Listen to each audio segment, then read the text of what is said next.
The palace of crystalline dreams stood atop the highest peak of Valandria, its spires reaching toward the three moons that painted the night sky in shades of silver and blue.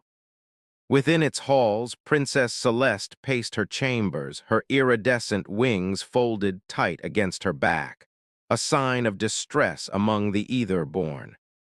"You cannot be serious about this alliance, Your Highness," her advisor, Minister Orin, pleaded. "The humans are unpredictable, violent. They've only been part of the Galactic Council for 2 generations, and yet they've proven themselves in every conflict, every negotiation, every challenge thrown at them," Celeste replied, her voice carrying the musical quality of her people. "We need their military support, Orin. The Dominion of Krell advances on our borders daily. Without allies, Valandria will fall within a year. Then seek alliance with the Zenari Collective or the who have already refused us. Everyone has." Celeste's wings fluttered in agitation. "The Human Confederation is our last hope. Commander Isaac Hale arrives tomorrow to discuss terms. Whatever he asks, we'll have to consider it." What she couldn't say was that she'd already reviewed Commander Hale's military record. Brilliant tactician, decorated war hero, and according to intelligence reports, a man of unusual honor for a species still learning the complexities of interstellar politics. She'd also seen his photograph. Strong features, gray eyes that held both intelligence and weariness, dark hair silvered at the temples despite his relative youth. Handsome by any species' standards. Not that it mattered. This was politics, not romance. Commander Isaac Hale arrived at dawn, accompanied by a small diplomatic retinue. Celeste received him in the solarium, a chamber of living crystal that captured and refracted light in patterns that represented ether-born emotions. Currently, the patterns were tense, uncertain, a reflection of her own state of mind. Isaac entered and bowed, a proper diplomatic bow, not too deep, not too shallow. He'd done his research. "Your Highness," he said, his voice low and steady, "thank you for receiving me. Commander Hale, please be seated." Celeste gestured to the crystalline chairs that had grown from the floor at her mental command. "I understand you've come to discuss terms of alliance." "I have. Though I should be direct, the Confederation's council is divided on this matter. Many believe Valandria's conflict with the Krell Dominion is a regional dispute we shouldn't involve ourselves in." Celeste's wings drooped slightly. "Then this meeting is pointless." "I didn't say that." Isaac leaned forward, his gray eyes intense. "I said the council is divided. I believe we should help you. The Krell won't stop with Valandria. They'll continue expanding until they threaten everyone. Better to stop them here with allies than face them alone later. And what would such an alliance require?" Isaac was quiet for a moment, seeming to struggle with something. "Your Highness, what I'm about to propose, it's not official Confederation policy. It's a personal offer based on an old human tradition." "I'm listening." "Among my people, there's an ancient practice called a blood oath. It's fallen out of use in most cultures, but in my family, we still honor it. One person offers their blood, literally, to another as a symbol of eternal loyalty. The person who accepts becomes bound by the same oath. It's the most serious promise a human can make." Celeste's advisors, standing along the walls, began murmuring in alarm. Minister Orin stepped forward. "Your Highness, you cannot seriously consider." "Let him finish," Celeste commanded. Isaac continued, his voice steady but his expression revealing uncertainty about how his proposal would be received. I would offer you a blood oath, Princess Celeste. My loyalty, my service, my life in defense of Valandria. In exchange, I would ask for your acceptance of the oath, which, by our tradition, means you accept me as kin, as family, bound by honor to support each other in all things. And this would secure the Confederation's military support? No, Isaac said bluntly. This would secure my support and the forces I command directly. 3 battle groups, approximately 15,000 soldiers, advanced weaponry, tactical expertise.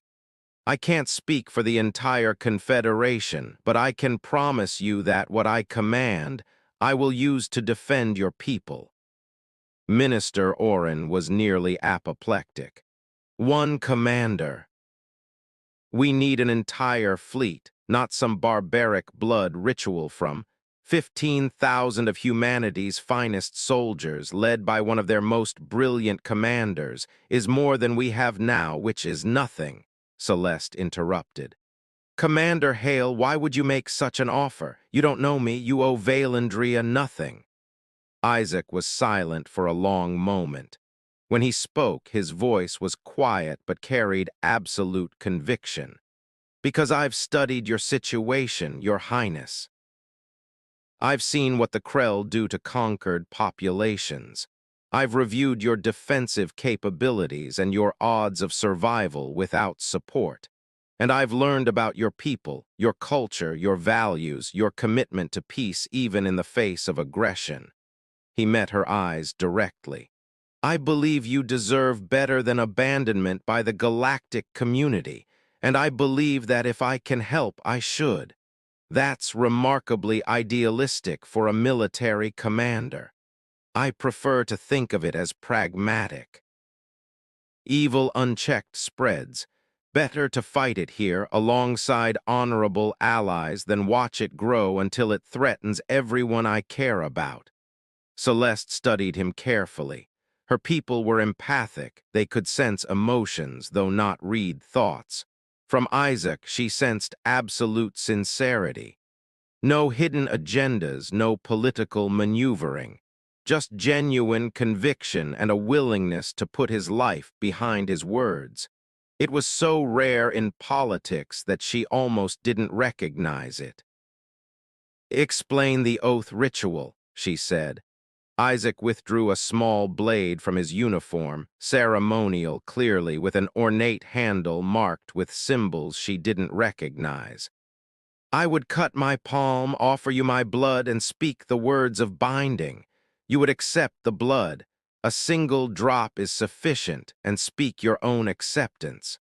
From that moment, by human tradition, we would be bound. My oath to protect you and yours becomes as sacred as protecting my own family. Your acceptance means you grant me the same consideration, a place in your trust, your confidence, your protection.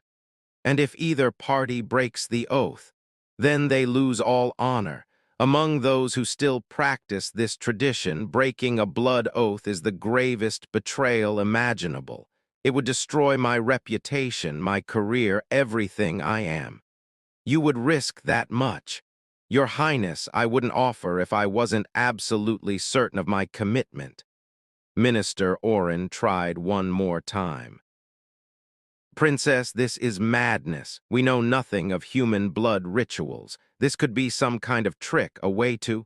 To what, Oren? Gain access to our losing war, our depleted resources, our desperate situation? Celeste's voice was sharp. Commander Hale offers aid when no one else will. I will not insult him by questioning his motives without cause. She stood, her wings spreading slightly, a sign of decision made.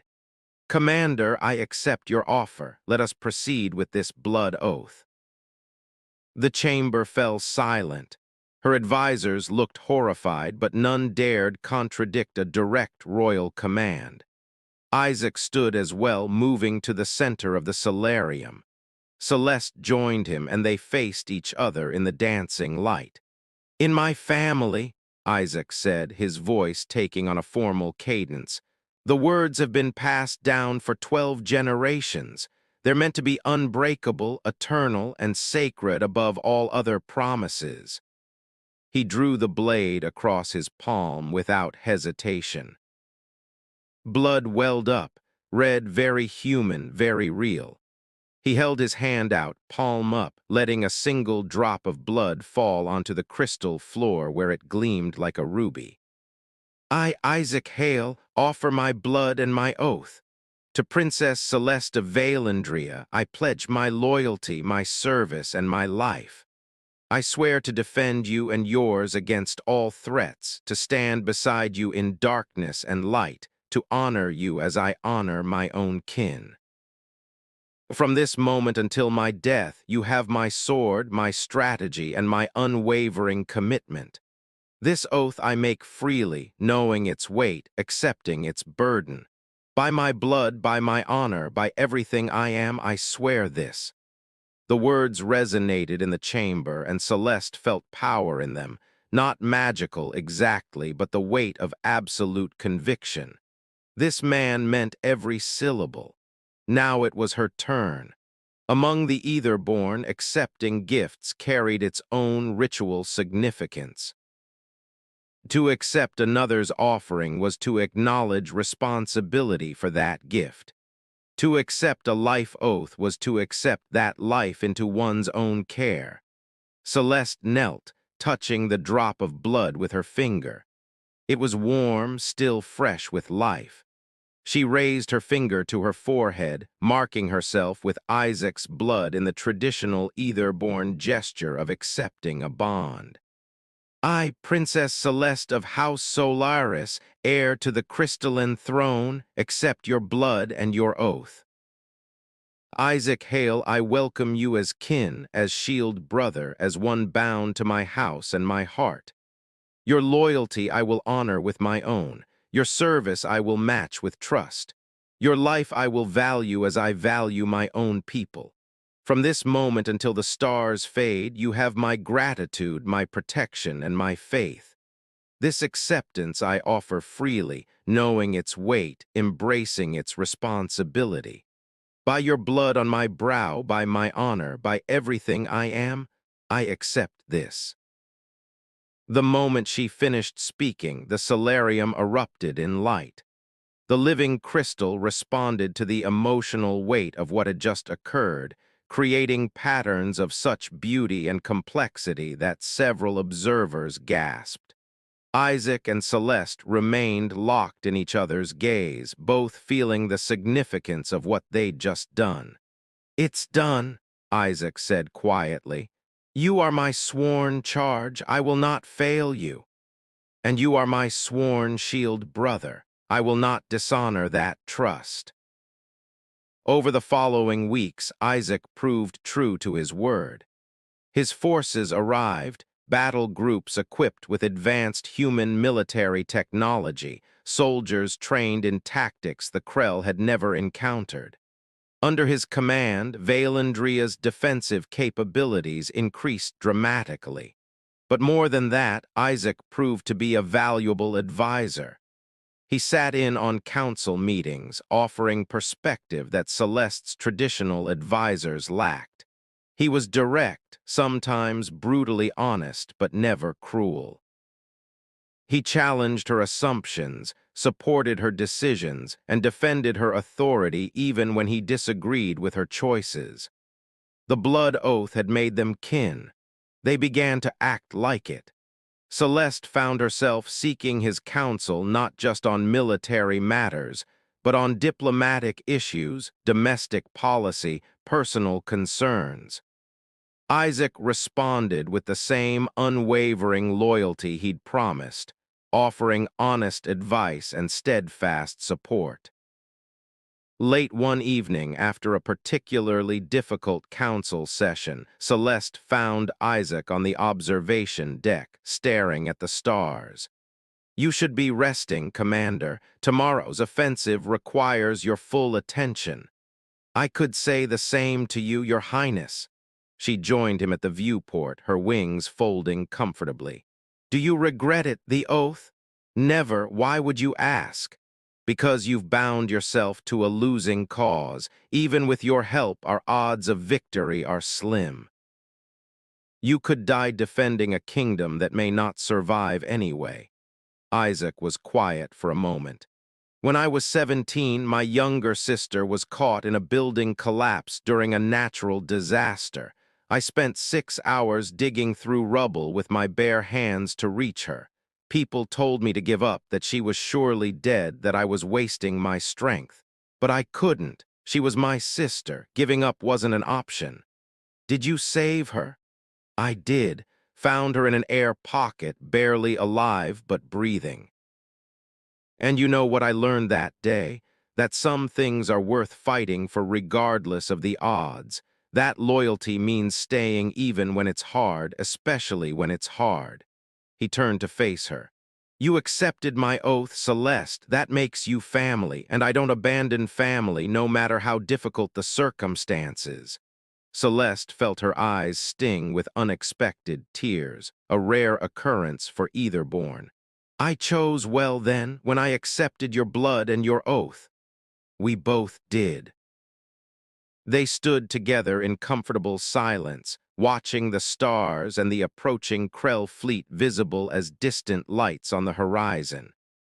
Isaac, Celeste said quietly, when this is over, if we survive, I want you to know that you'll always have a place here, not as a commander or an advisor, but as what you truly are, family. Isaac's hand found hers, his human warmth a contrast to her cooler, either-born physiology. I know, the oath works both ways. Remember, you're my family, too. One drop of blood. One eternal oath.